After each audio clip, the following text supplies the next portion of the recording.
cuando nadie sabe de mi oscura situación, cuando nadie ve mis lágrimas, cuando nadie sabe de mi pena y mi dolor.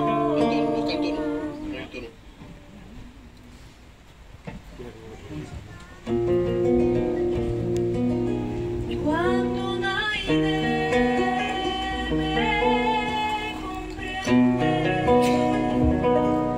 cuando nadie sabe de mi oscura situación, cuando nadie ve mis lágrimas, cuando nadie sabe de mi pena y mi dolor. Yo no estoy sola, me tengo a Él. Amén. Aleluya. Nunca me olvida, el que nunca me da espalda, el que tiene amor es su mano, el fiel amigo del desamparado, aquel que da su amor y su ayuda, mejor amigo del necesitado. Si es el que pone sabor en mi vida y a los días tristes le pido sonrisa y hace que los días llenen mucho de paz y hace que por mi ventana siempre brilla el sol.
Voilà, je vais peut-être prendre 7-8 minutes. Maximum. Parce que des fois, je fais rapide, et après, en rentrant chez moi, je regrette beaucoup. Donc, je vais vous robar sous un poco de tiempo. Amen. Eh bien, moi, il y a 10 ans de ça, j'étais un incrédule. Et je venais d'une famille incrédule. Du côté de mon père ou de ma mère, personne ne croyait en Dieu. Ils avaient un Dieu à leur image, à leur gitano, et c'est tout. Ça s'arrêtait là. On ne croyait pas au miracle, on ne croyait pas que Dieu peut transformer une vie. Et moi, j'étais jeune, avant de connaître le Seigneur, je l'ai connu à 20 ans, et bien, je me moquais beaucoup des chrétiens. Et je me moquais beaucoup de Dieu aussi. Et quand des chrétiens me parlaient, je disais à chaque fois, si le Seigneur existerait vraiment, mais on le verrait. Puisqu'il est tout puissant, comme vous dites, mais il descendrait sur terre, il ferait des miracles, il ferait plein de choses, il n'y aurait pas de souffrance sur terre, etc. Et à chaque fois, je les contredisais. Et un jour, Dieu a fait grâce dans ma vie. J'ai dû passer par des problèmes, mais Dieu a fait grâce. Et un jour, j'ai pris ma voiture et je sortais, avec le respect que je vous dois. Je sortais, je roulais vite, et j'ai eu un accident. J'ai fait beaucoup de tonneaux. Il y a des piquets qui ont traversé la voiture, ça a été un désastre. En plus, j'étais pas tout seul. Et ça a été une hécatombe, c'était affreux. Et je suis resté 21 jours dans le coma. Et dans ce coma, par la grâce de Dieu, eh bien, Dieu s'est manifesté. Je voyais des choses, je ne vais pas toutes vous les dire, mais il y en a qui connaissent mon témoignage, comme El Silipon, Avignon. Je crois que vous le connaissez, Roberto, il était là. Et j'ai vu beaucoup de choses, et j'ai vu la gloire de Dieu se manifester dans ce coma. Apparemment, j'étais dans le séjour des morts, c'était un lieu de tourment, que vraiment, si on a la possibilité de l'éviter ce soir, donc je vous conseille de l'éviter. Amen.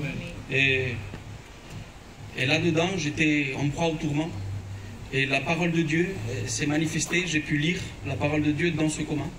Et c'est ça qui a permis que je me convertisse. Ça peut paraître bizarre, avoir des visions comme ça, mais c'est ce qui a permis que mon cœur soit touché et que je puisse acclamer Dieu dans ces visions, dans ce coma.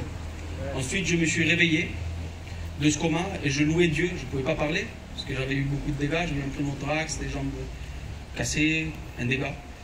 Et je louais Dieu. Je levais mes mains au ciel, je louais Dieu, je pleurais. Je disais, Jésus existe. Jésus, c'est le Messie. Il est venu ici pour envoyer la bonne nouvelle. Et je disais à mon père, à mes parents, on doit l'accepter. On doit l'accepter comme sauveur. Et là, à ce moment-là, il y avait Roberto. Et quand j'étais à l'hôpital, j'avais 17 fractures au niveau des doigts. Et j'avais un bras cassé aussi. Donc je ne pouvais pas lire la Bible. Et moi, mi deseo más grande, mon désir, c'était de pouvoir lire la Bible. En vrai, la tenir dans mes mains et la lire. Mais je ne pouvais pas, parce que j'avais des plâtres et tout. Et j'ai vu plusieurs miracles.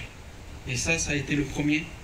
J'étais dans la chambre de l'hôpital et je dis, Seigneur, je voudrais que mes mains soient comme avant l'accident.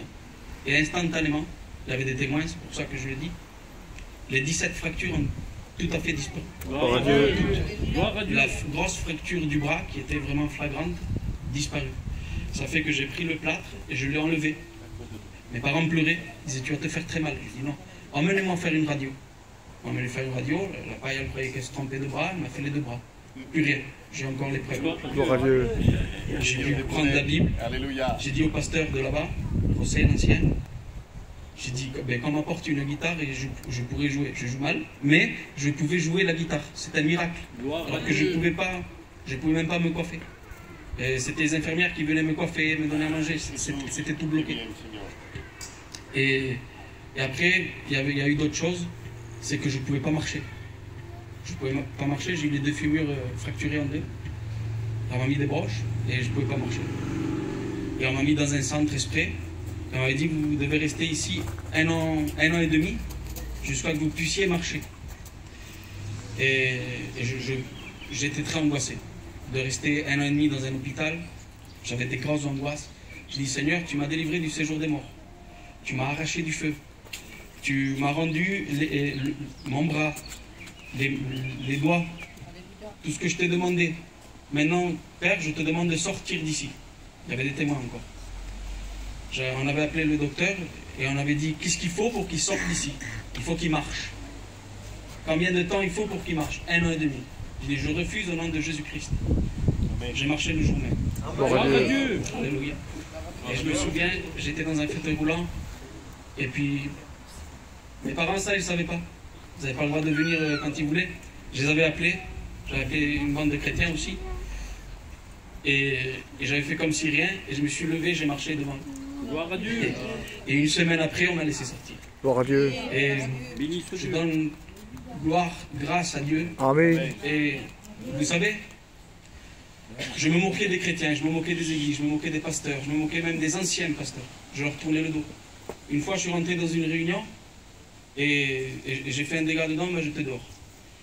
Vraiment, vous êtes à la bonne place. Amen. Amen. Gloire à Dieu. Lazare, quand il a discuté avec Abraham, Abraham lui a dit, vous avez les prophètes avec vous. On a les pasteurs avec nous. On n'a pas besoin de voir un mort ressuscité en vrai. C'est ce que lui a dit Abraham à Lazare. Et Lazare, il croyait qu'en voyant un mort ressuscité, ça y est, ça allait tout faire. On a les pasteurs, on a la parole de Dieu et on est à la bonne place. Amen. Je vous conseille de prendre la bonne part, Amen. d'accepter Jésus-Christ. Alléluia. C'est notre sauveur. Ce que nous, on ne peut pas faire, lui, il peut le faire. Amen. Ce qui est impossible à l'homme est possible à Dieu. Amen. Voilà, maintenant, je continue ma vie avec Dieu, avec des hauts débats, bien Gloire à sûr. Dieu. Dieu m'a appelé à son ministère. Je suis éprouvé dans le diaconat. Et voilà, je suis dans une petite église et je donne gloire à Dieu. Je le remercie de tout mon cœur. Amen. Parce que personne n'aurait misé sur moi. J'étais un blasphémateur, j'étais un buveur avec le respect que je vous dois. Et Dieu m'a sauvé, m'a arraché. Amen. Amen. Que Dieu bénisse. Gloire à Dieu. Ce que j'ai vu, je ne veux terroriser personne, mais quand j'étais dans ce coma, c'était affreux. Je voyais, j'étais très très tourmenté. Je voyais des personnes qui venaient, et surtout 2 personnes. Et des pasteurs m'ont dit, ce que tu as vu, c'est la mort et le séjour des morts. Ce sont des personnes qui sont liées. Et ces personnes me tourmentaient. Et le lieu où je me trouvais, c'est un lieu qui s'appelle le séjour des morts. C'est pour ça que quand je parlais à Roberto, il me disait, qu'est-ce que tu as vu? Je dis, ben, Dieu m'a révélé que c'était le Hadès. Mais moi, je croyais que c'était grec. Il m'a dit, non, le Hadès, ça veut dire le séjour des morts. C'est là où sont les âmes qui meurent. Il y a 2 endroits. Il y a un endroit de tourment, il y a un endroit de paix. Ça, on le sait.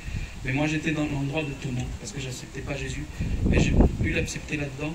Et vous savez, cet endroit, le plus particulier, c'est qu'on essaye de voler votre identité. Ce que vous croyez être, eh l'ennemi, il veut l'enlever. Il veut vous dire que vous êtes personne.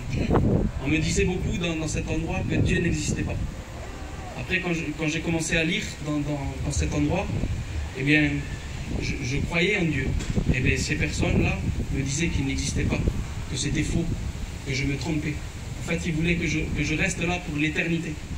Et c'est ce qui peut se passer en réalité si on n'accepte pas Jésus. Eh bien, après, Dieu a fait grâce. J'ai pu lire la parole de Dieu.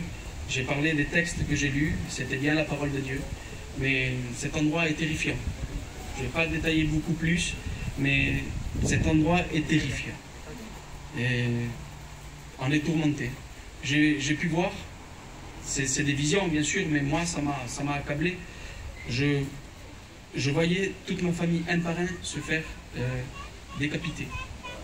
C'est pas joli à voir. Mon cousin m'a dit, mais Anton, c'est juste des visions que tu as eues. Mais il m'a fallu 1 an pour m'en remettre de ce que j'ai vu. Même encore, ma femme le sait, avec le respect que je vous dois, je me réveille la nuit et j'ai peur. Et je dis, t'imagines les âmes qui vont là-bas, t'imagines qu'on n'arrive pas à les arracher du feu, les brèches qu'il y a à réparer. Dans Isaïe, il dit que nous sommes des réparateurs des brèches. Des fois, on dit, Jésus, tu es le réparateur des brèches, mais la parole dit que c'est nous les réparateurs des brèches. Il y a beaucoup de brèches à réparer. Et si nous ne les réparons pas, nous irons là-bas. Nous devons accepter Jésus. Amen. Je vous le dis, c'est il y a 11 ans que ça m'est arrivé, j'en fais encore des cauchemars. On a voulu que je voie des psychologues. On a la parole de Dieu. On a la prière. Amen. Mais cet endroit, on peut l'éviter ce soir. Acceptez-le. Amen. Amen. Vraiment, c'est le meilleur conseil que je peux donner à quelqu'un. Acceptez Jésus-Christ comme sauveur. Pour de vrai. Pas un train-train quotidien d'aller à la réunion, ça ne sert à rien. Désolé de vous décevoir, ça ne sert à rien. Acceptez Jésus. Amen. Amen. Gloire à Dieu. Seigneur, Amen. pour sa présence au milieu de nous, Amen. pour le bonheur, le cadeau qu'il nous fait de pouvoir être dans sa présence, pouvoir être dans une réunion c'est la chose la meilleure qui puisse t'arriver. Verdad. C'est d'être dans une réunion. Amén. Parce qu'il y a bien des personnes qui ne peuvent pas être dans une réunion. Je vous demande pardon. Certains sont dans le deuil. Certains sont dans les souffrances. C'est verdad. Certains sont dans les hôpitaux. Certains sont estropiés, ne peuvent pas bouger. Et Dieu te fait le cadeau. Apprécie ce que Dieu te donne. Amén. Si tu respires aujourd'hui, c'est parce que Dieu le permet. On prie le Seigneur, s'il vous plaît. Antonio, tu pries le Seigneur pour moi? Seigneur, mon Dieu d'amour, nous voulons te remercier, Père. Amen. Seigneur, premièrement, pour le privilège que nous avons de pouvoir se réunir en ton seul nom, mon Sauveur. Amén. Seigneur, pour aimer mes frères et mes sœurs qui sont ici, pour les bien-aimés que tu attires dans ce lieu, Sauveur. Seigneur, maintenant, comment ne pas te présenter ton messager? Seigneur, nous te demandons de l'amour avec ton Église comme selon devant toi. Seigneur, qu'il soit ce canal de bénédiction, Seigneur d'amour.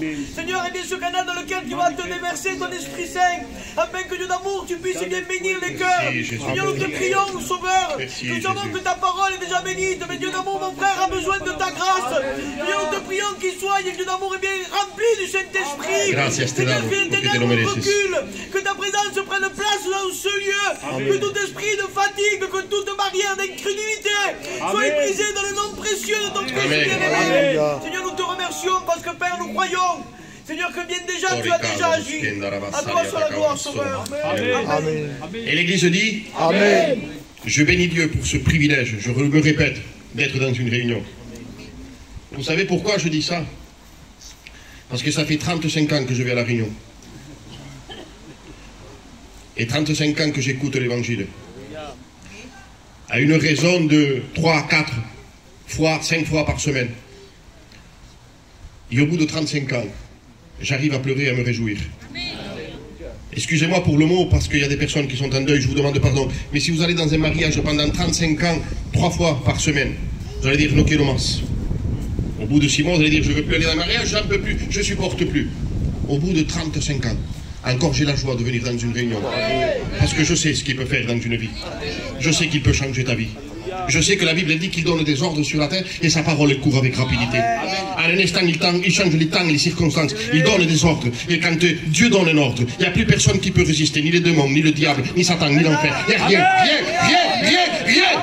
Quand il parle, il crie, il bénit, il sort, il libère, il rend heureux. Il est capable de le faire pour ta vie ce soir. Je remercie le Seigneur pour sa présence, son amour, sa bonté, sa fidélité. Parce qu'il permet que tu sois là. Il permet que tu écoutes l'Évangile. J'ai exaucé ce qu'il ne me demandait rien et je me suis laissé trouver par celui qui ne me cherchait pas. C'est Dieu qui te cherche. C'est Dieu qui te cherche ce soir. C'est Dieu qui permet que tu écoutes l'Évangile. C'est la puissance du Saint-Esprit qui t'a attiré dans ce lieu. Parce que Dieu t'aime, Dieu veut te sauver, Dieu veut te libérer, Dieu veut te rendre heureuse, il veut changer ton cœur, ton foyer, ta maison, tes enfants. Il veut tout changer. Il a la puissance, l'autorité, l'onction, la présence de Dieu peut tout faire dans une vie. Il est capable de te bénir. Amen. Amén. Il est capable de te bénir. Il t'aime, il veut te sauver. Est-ce que tu le sais que tu respires 23 000 fois par jour? Tu ne le savais pas. On respire 12 fois par seconde, par minute. Si vous faites le calcul, on respire 23 000 fois par jour.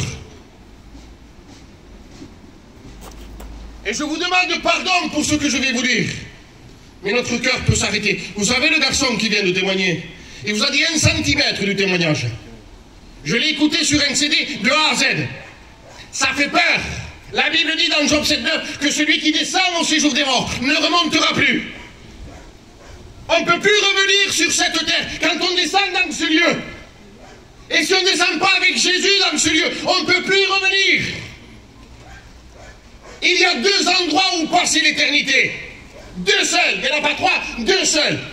Le ciel ou l'enfer. Mais Dieu te fait la grâce. Dieu te fait le cadeau. Dieu te fait le privilège d'écouter l'Évangile. Parce que l'Évangile est une puissance. Et le mot puissance veut dire dynamite. Quand Jésus rentre dans une maison, il dynamite la maison. Il peut changer ta maison ce soir. Il peut te donner la vie, le bonheur que tu n'as pas reçu. Parce que la terre, elle vaut, excusez-moi, elle ne mérite pas d'être vécue. La vie sur la terre. Elle t'enlève tout ce que tu as. Toi, tout ce que tu veux, la terre, elle te l'enlève. Tu sais pourquoi? Parce que la terre a été maudite par Dieu. Et à partir du moment où Dieu a maudit la terre, on ne peut plus rien faire. Il a fallu que le divin vienne sur cette terre. Mourir pour nos péchés, pour nos iniquités, pour nous enlever et nous donner la vie. Et ce soir, il veut te donner la vie. Ce soir, il veut changer ta vie. Tu respires 23 000 fois par jour. Quelle espérance reste-t-il à l'impie quand Dieu coupe le fil de sa vie et qu'il lui retire son âme? C'est Dieu qui retire l'âme, c'est pas le diable. Il n'a pas le pouvoir de créer le diable, il n'a pas le pouvoir d'enlever la vie. C'est impossible.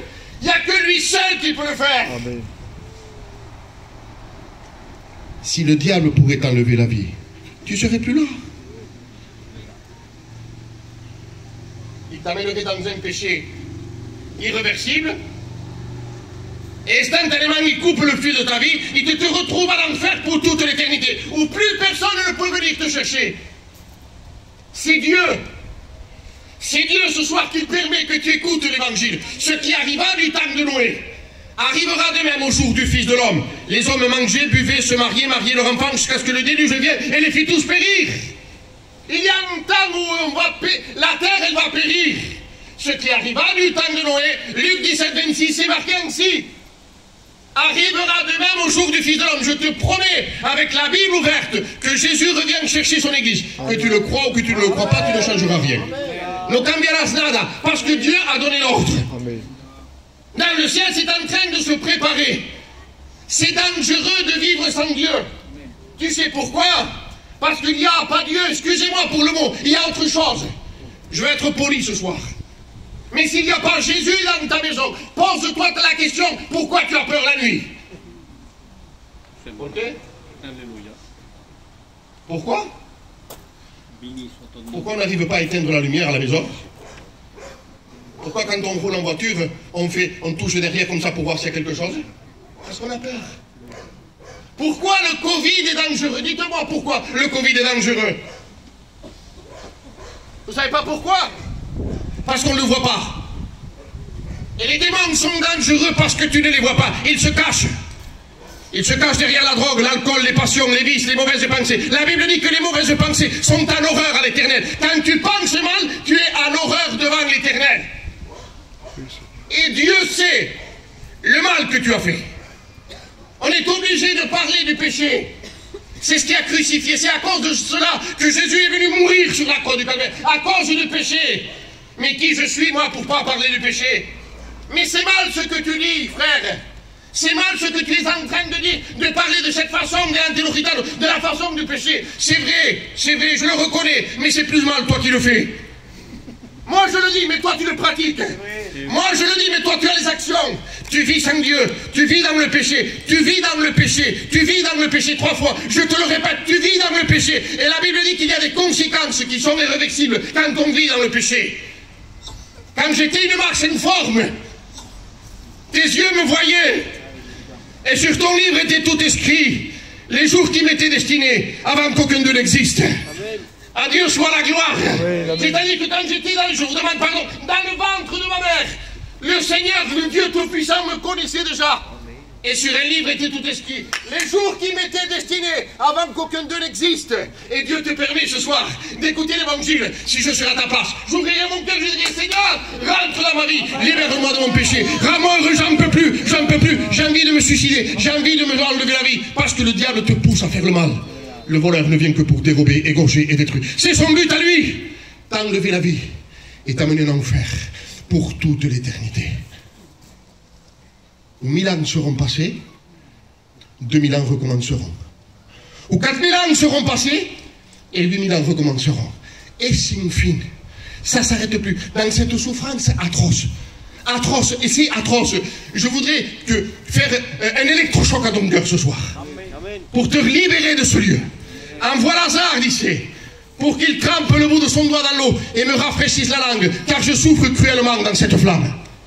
Souviens-toi, mon enfant, parce qu'on te souvient, que tu as reçu tes biens pendant ta vie et que Lazare a eu les maux pendant la sienne. Maintenant, il est consolé, toi tu souffres. D'ailleurs, il y a entre nous et vous un grand abîme, afin que ceux qui voudraient passer d'ici vers vous ou de là vers nous ne puissent le faire. Et il dit, Père Abraham, envoie Lazare dans la maison de mon père. J'essaie de faire pour qu'il leur atteste ces choses, afin qu'ils ne viennent pas aussi dans ce lieu de tourment. Parce qu'il savait que la vie qui était en sus hermanos, il avait la même vie que lui. Et il savait qu'en vivant cette même vie, il se retrouverait à l'enfer aussi. Ils ont Moïse et les prophètes qui les écoutent. Non, mais si quelqu'un des morts va vers eux, ils se repentiront. S'ils n'écoutent pas Moïse et les prophètes, ils ne se laisseront pas persuader qu'à même quelqu'un des morts ressuscité. C'est impossible. Et Dieu te fait le cadeau. C'est impossible. C'est impossible. Quand on rentre dans ce lieu, on est perdu pour toujours. Mais Dieu, Jésus, qu'est-ce qu'elle dit la Bible?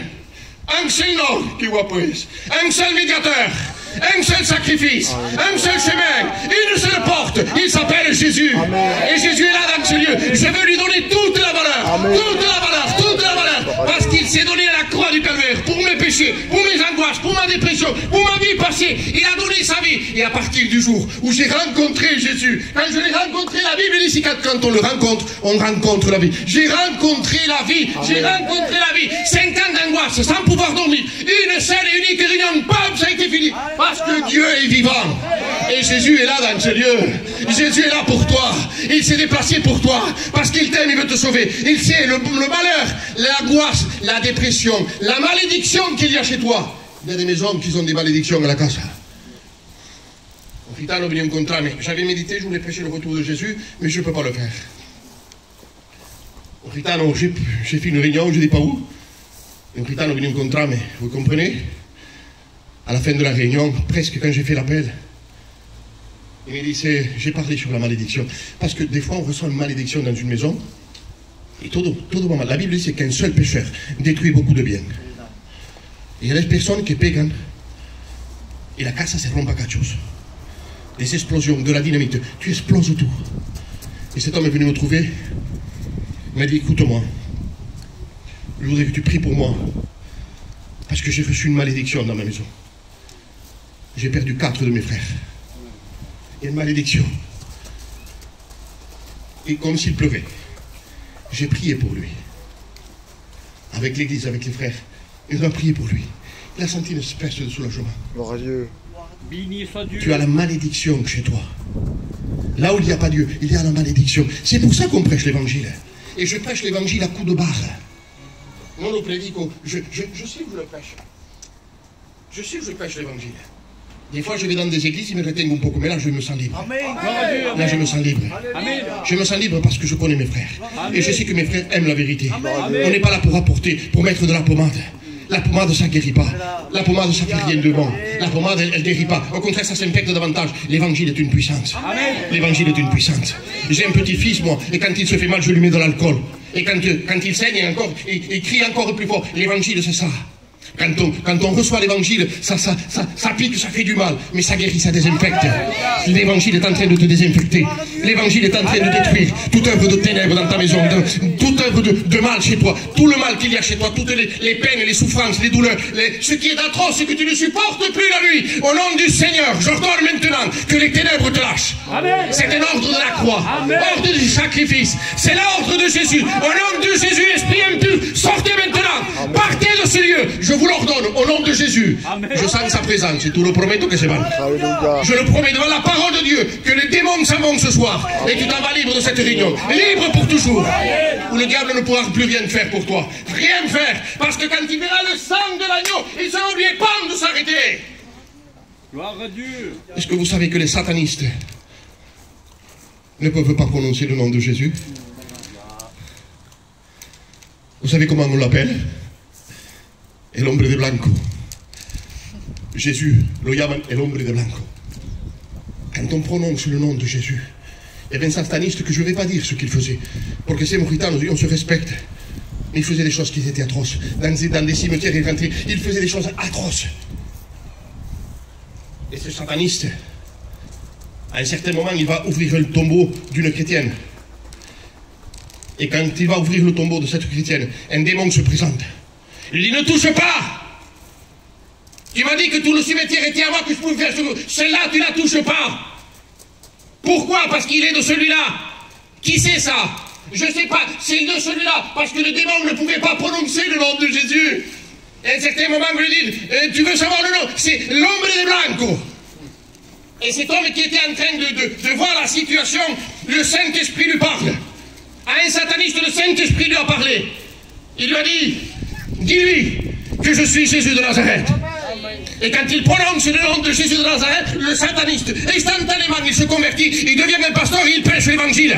Voilà ce que fait le nom de Jésus dans une vie. Il donne des ordres sur la terre et sa parole est court avec rapidité. Tu es changé ce soir. Je te le dis de la part de Dieu, tu es changé ce soir. Ta vie, tu t'en vas d'ici et ta vie ne sera plus la même. Pourquoi? Parce que tu as rencontré la vie. Tu as rencontré Jésus, le créateur de l'univers. Que la terre produise de la verdure. Depuis que Dieu l'a dit avec sa bouche, la terre elle produit de la verdure. Et ne puedes cambiarlo, no puedes hacer. Tu peux rien faire. Dieu a donné un ordre à la terre. Et la terre, elle obéit. Amen.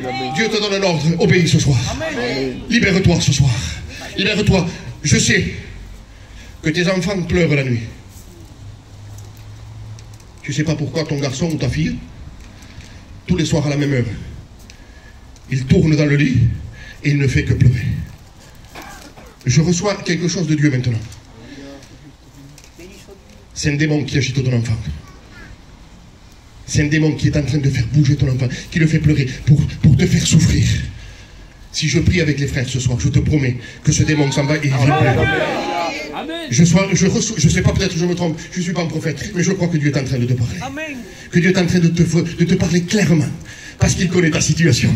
Parce qu'il est capable que la terre produise de la verdure depuis que Dieu l'a dit. La terre, elle produit de la verdure. Passez la tondeuse, faites tout ce que vous voulez. Arrachez l'herbe. Au bout d'un temps, 4 gouttes de pluie et la terre, elle revient. Et la pluie, elle revient. Et l'herbe, elle revient. Pourquoi? Parce que Dieu lui a donné un ordre. Et Dieu donne un ordre à la malédiction de ta vie ce soir. Pars et elle s'en va. Mais si tu acceptes le Christ.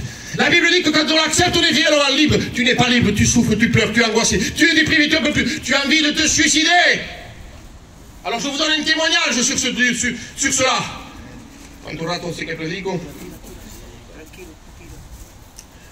Une femme était une dépressive et elle voulait s'enlever la vie. Elle a reçu une pensée par un mauvais esprit qu'il fallait qu'elle se suicide. Elle prend la résolution de se suicider. J'ordonne au démon de suicide maintenant de lâcher prise. C'est un ordre que je te donne. Amen. Je te le demande pas, c'est un ordre que je te donne. Amen.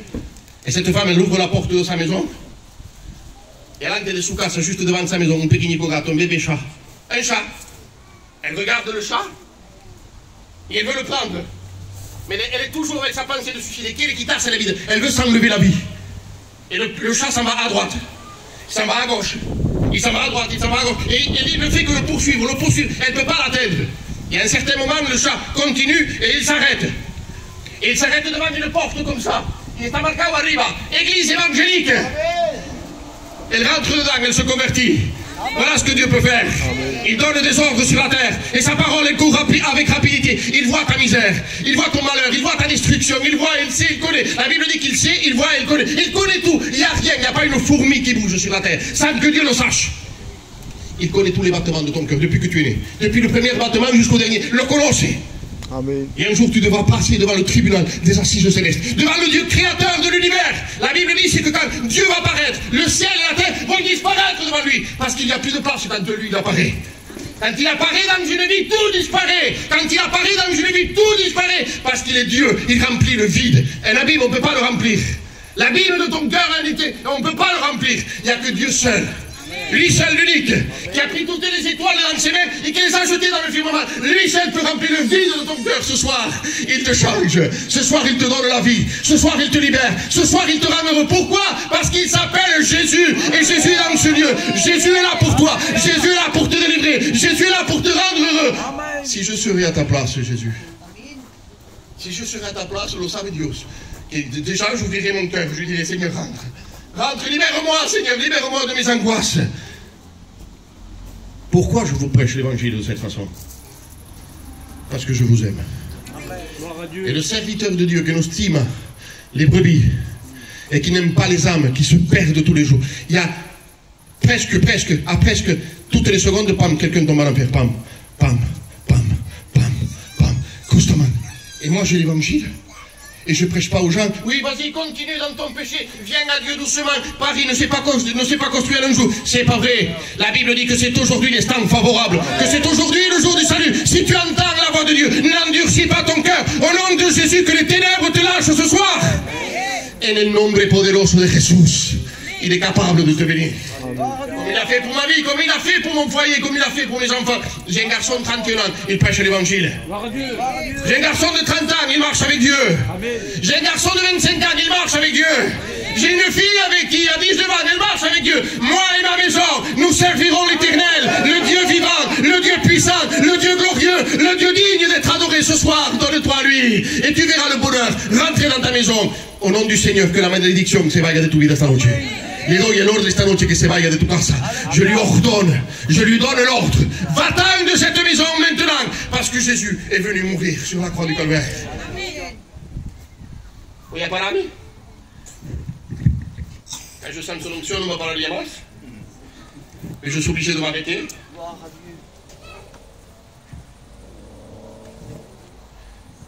Et je veux parler du sacrifice avant de partir. Avant de conclure cette réunion, je veux vous parler du sacrifice parfait.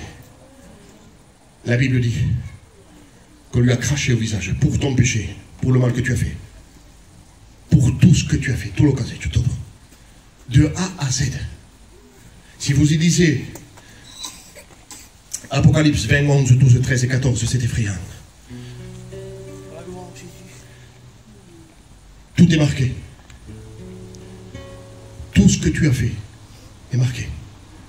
Apocalypse 20, 11, 12, 13 et 14. Está marcado, léelo. Tout est marqué. Mais Jésus t'aime. Et avant toute chose, il se présente à toi.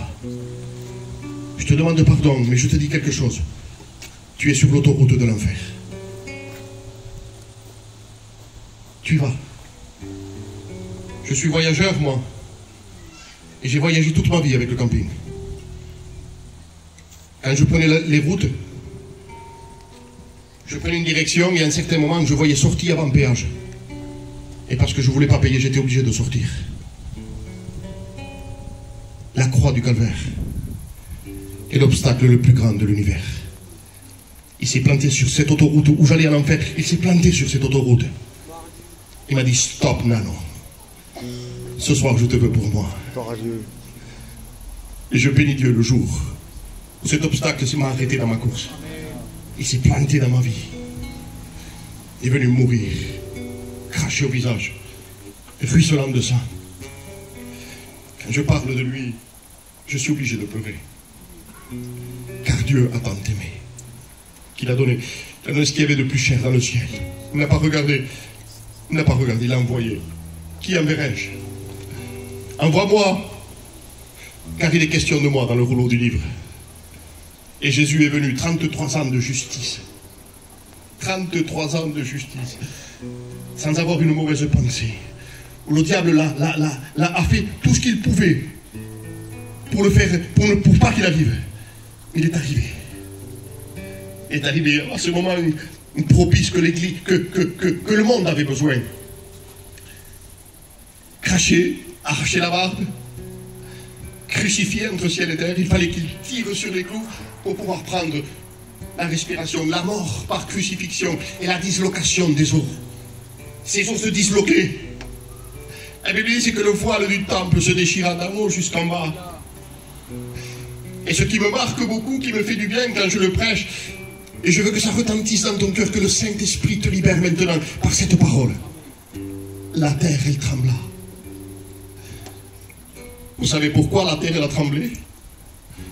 Parce qu'elle n'a pas supporté la mort de son Créateur. En disant, toi qui as dit à la terre, produis de la verdure, toi qui as dit au vent, silence, tais-toi, toi qui as dit au paralytique, lève-toi et marche, toi qui as marché sur les eaux, maintenant tu nous abandonnes. Je suis obligé de trembler, je ne supporte pas, sans toi je ne peux plus vivre. La terre, elle trembla, les rochers se fendirent. Et ce qu'il y a de merveilleux, c'est quand Jésus est ressuscité, que je suis content de le connaître. Amen, amen. Au troisième jour, quand Marie vont aller au sépulcre, la Bible dit ici qu'il y eut un grand tremblement de terre. La terre, elle a réagi encore une fois quand son maître est revenu. Réagis ce soir. Au nom du Seigneur Jésus, on s'incline et on prie le Seigneur. John, tu pries le Seigneur, mon frère.